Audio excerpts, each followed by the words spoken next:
Olá, pessoal! Nós estamos hoje inaugurando o canal Cântaro dos Cantos, que foi uma iniciativa minha para comemorar esses 20 anos que eu estudo o canto, essa arte tão complexa e tão maravilhosa. Então eu quis, de alguma forma, criar algo para fazer cantores se encontrarem, né? Cantores têm sempre os mesmos receios, os mesmos anseios, as mesmas maravilhas, né? De viver essa alegria que é o cantar. Então eu achei interessante a gente se reunir num canal no YouTube e aqui a gente conseguir trocar algumas informações, né? Eu vou oferecer alguns vídeos compartilhando algumas coisas que eu sinto que são importantes para minha formação, enfim, para minha performance, e também trazer aqui outros cantores e especialistas em voz para poder nos ajudar a ter um melhor desempenho, aproveitar melhor a nossa qualidade vocal, certo? Então hoje, para começar, a gente vai fazer uma entrevista muito legal aqui hoje com a Morgana Lira, que é uma fonoaudióloga muito competente e muito querida minha, que vem aqui hoje prestar alguns esclarecimentos, né? Eu fiz uma pergunta lá na minha página no Face para o pessoal, que muitos são alunos, outros são amigos, cantores, enfim, que tem algumas dúvidas, né, sobre a questão da alimentação, né, como a alimentação influencia na produção vocal. E aí eu chamei a Morgana, então, para nos ajudar a esclarecer essas tantas dúvidas, tá? Então, Morgana, seja bem-vinda ao nosso canal Cântaro dos Cantos. Você inaugurando aqui hoje. A Morgana, ela já foi minha aluna de canto, olha que honra. Ela canta muito bem, tem um tipo de voz belíssimo.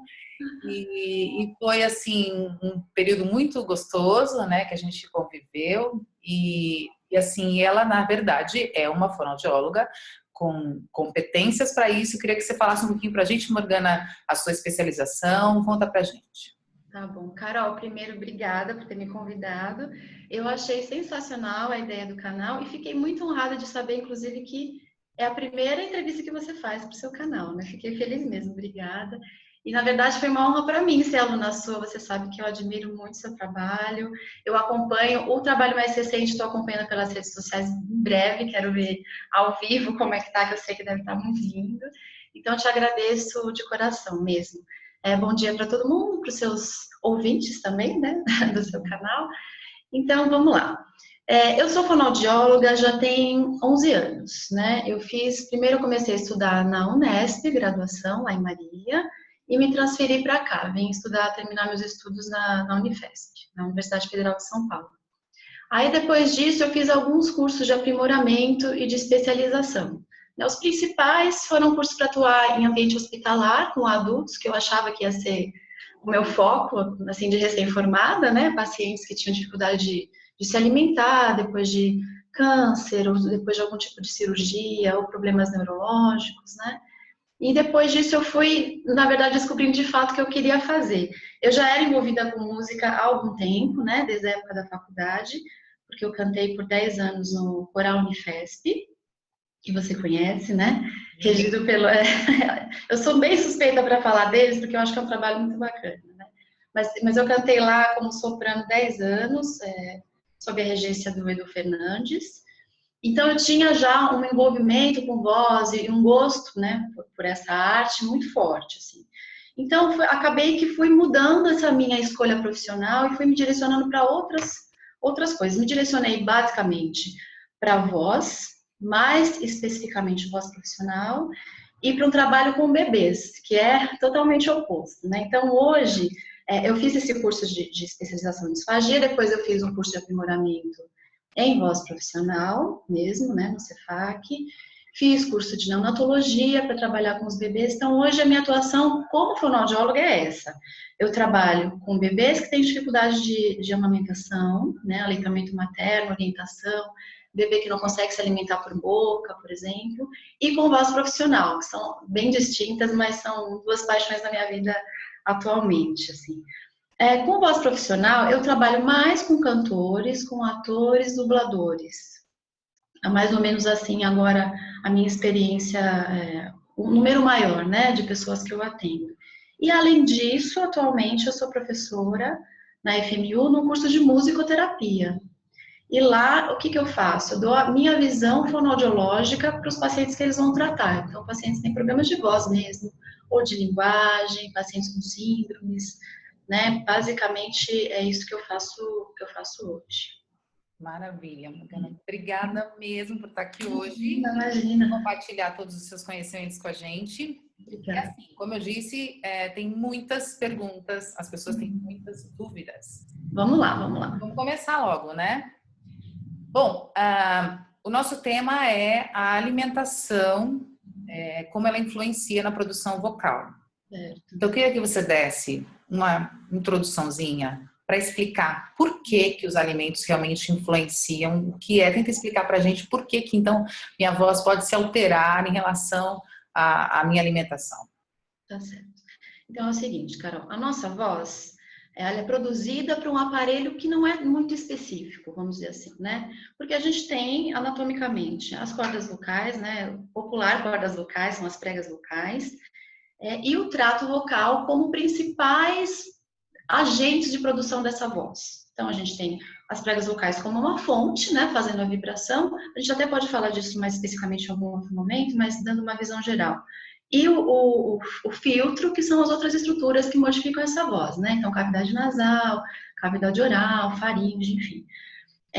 Esse é o aparato principal, mas esse aparato principal, ele está ligado a um corpo, a um sistema nervoso que é central, né? Está ligado a uma circulação sanguínea que acontece de forma geral, porque a gente tem o sangue correndo e levando nutrientes para o corpo inteiro.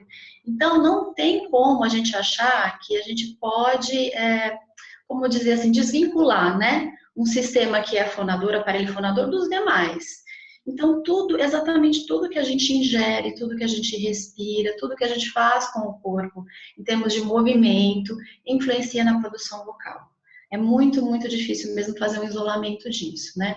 Tanto é que, para trabalhar com voz profissional hoje, né, e com cantores, principalmente, ainda mais esses cantores que têm muitos deslocamentos de palco, que são performáticos, né?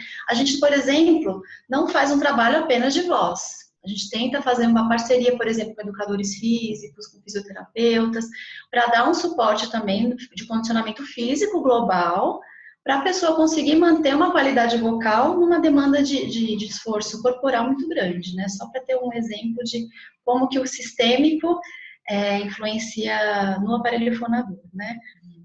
Então, basicamente é isso, a distribuição dos estímulos, a distribuição dos nutrientes é global para todos os tecidos, né?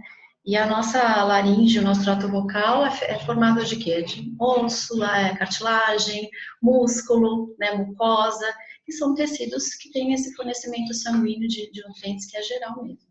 Tudo influencia, então, Morgana? Tudo, tudo. Quanto mais... Pensamentos. As emoções. Então, assim, quanto mais eu estudo, mais eu chego à conclusão que não tem como a gente trabalhar com voz sem pensar no global. Assim, não dá. Não dá mesmo. A gente tem que estudar especificamente, claro, porque também, se não tiver conhecimento sobre o aparelho fonador, você não vai para frente no trabalho, né? Mas você precisa conhecer o restante, trabalhar em conjunto com os profissionais, como eu falei, físio, médico, nutricionista, professor de canto, porque senão é muito complexo, né? E a influência existe de fato, é real. Então, é por isso, na verdade. Maravilha. Então, bom, então a gente tem muitos temas que a gente pode trazer para cá para falar sobre voz. Mas hoje a gente vai falar especificamente sobre alimentação, né? Então, assim, das perguntas que fizeram, das muitas perguntas que fizeram sobre vários alimentos, eu separei em 2 blocos para a gente falar. Então, primeiro, vamos falar sobre os alimentos que são ditos como desfavoráveis, que não é muito legal consumir, porque parece que criam uma resistência, um obstáculo para cantar, né? Então, eu vou citar aqui alguns alimentos e eu queria que você falasse, né? Explicasse para a gente por que eles parecem desfavoráveis e se de fato são, tá? Porque uma outra questão interessante sobre essa introdução nossa. Essa regra, então, de que as coisas influenciam no nosso corpo também vai de pessoa para pessoa, porque cada um tem um corpo diferente, não é? Existe uma variação, de fato existe. O que a gente faz são orientações levando em conta o que acontece com a média, né? Bom, É mais frequente com a maioria, mas existe sim uma variação individual. Se você me permitir, eu já até posso dar um exemplo que é o mais clássico sobre manda ver. individual. O mais clássico é o da água. O que perguntam sobre água? Ah, eu tenho que tomar água gelada, água morna, ou tem que ser água a temperatura ambiente, então eu não posso tomar gelada. Ah, se eu tomar gelada eu vou ficar gripado, né? Essa é a maior dúvida, eu acho que acontece de cantores, de outros profissionais da voz, né? Vou falar mais de cantor, porque eu acho que o seu público maior é de cantores, né? Então, o que acontece? O que a gente sabe em termos de fisiologia?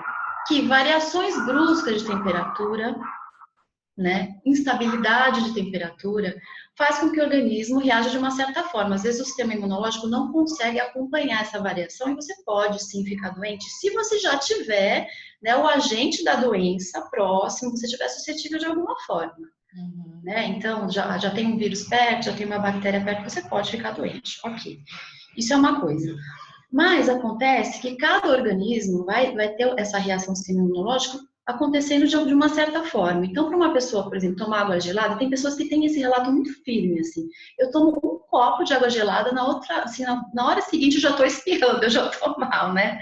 Então, a pessoa pode ser que já estava com o patógeno, como eu falei, desse agente da doença dentro do corpo dela, e aí ela teve uma instabilidade de temperatura, uma mudança brusca, e o sistema imunológico dela não conseguiu reagir direito e ela ficou doente, ok.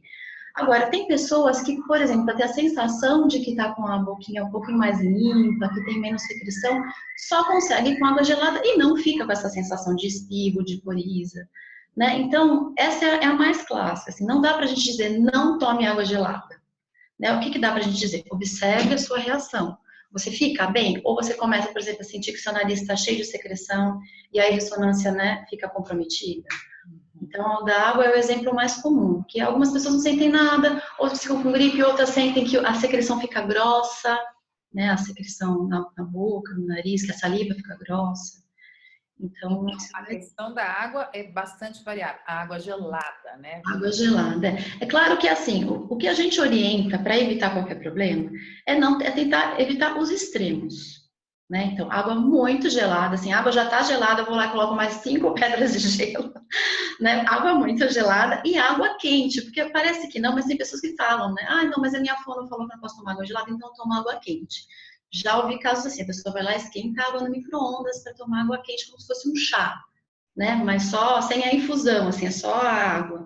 E a gente também pede para evitar, porque essa variação térmica para qualquer lado, né? Se você está ali com uma temperatura corporal em torno de 36,5 graus Celsius e você aumenta demais ou diminui demais, né, a temperatura em relação à temperatura anterior, aí você já está promovendo essa instabilidade ou essa mudança brusca, seja para o quente ou para o frio. Né? Mas a gente tem essa coisa, esse mito de que também o quente é o que é bom, então tudo se toma quente para fazer bem. E nem sempre é assim. Você pode ter um aumento de secreção, de salivação, de consistência salivar, só porque a água está mais quente também. Então, o ideal é evitar os extremos e aí sentindo, né, da sua resposta corporal como você fica com a água a temperatura ambiente, um pouquinho mais fria, ou amornada, né? Se bem que a mornada, em geral, eu não vejo as pessoas usarem, assim, normalmente o que eles veem é tentar fazer o oposto do frio e tomar água quente mesmo. Que coisa, para mim é novidade isso. É, água quente. Mas eu vou aproveitar esse tema aí, porque houve uma pergunta sobre a questão do chá. Eu queria que você falasse, porque o chá normalmente é tomado quente, normalmente, tem o chá gelado, o chá frio, mas aí às vezes pensam assim, então para ficar com a voz mais calminha, um chá de camomila, um chá de alguma coisa. Conta a história do chá, então, ela é favorável ou não? Aí vamos falar partes dessa história do chá, né? Porque é o seguinte, o chá tem muitos benefícios para o corpo. Então, você citou, por exemplo, o chá de camomila. Existem estudos falando sobre o uso de camomila, não só do chá, mas do extrato, né? Para promover a diminuição da ansiedade, calma, estados tranquilos, assim, de ser, vamos dizer, né? Então, de uma forma geral, a gente não tem uma restrição de chá de camomila, chá de erva doce, né? Qual que seria o problema? Primeiro, a substituição. Esse é o primeiro problema que a gente teria. Que é, em vez de tomar água, eu tomo chá. Por exemplo, eu não gosto de água, então eu só tomo chá. Eu faço uma jarrona de chá e tomo 2 litros de chá. Então, primeira coisa, você está promovendo hidratação com esses 2 litros de chá? Tá, porque você está ingerindo água, sem dúvida. Mas existem outras coisas no chá, que além de promover redução da ansiedade, dependendo do tipo de chá, você tem aumento da acidez estomacal, por exemplo, né, que você não teria só apenas tomando água. Você pode ter, por causa disso, um favorecimento do refluxo para quem já é suscetível, ou para quem não é suscetível, se isso for uma prática constante, você pode dar um start, né, ou ser um gatilho para esses problemas estomacais, desconforto, né? Então, a gente orienta de que você sim pode tomar um pouquinho de chá, né? Mas não fazer uma substituição, por exemplo. Outra coisa importante que momento você vai tomar esse chá, né? Aí eu quero tomar um chá. Tudo bem, você não vai tirar o chá da sua vida, né? Vamos supor que seja um chá preto, né? O chá preto tem outro porém, que é a cafeína. Chá preto, chá verde, chá mate, o próprio café, claro, tem muita cafeína, alto teor de cafeína. Cafeína é altamente irritante do trato gastrointestinal.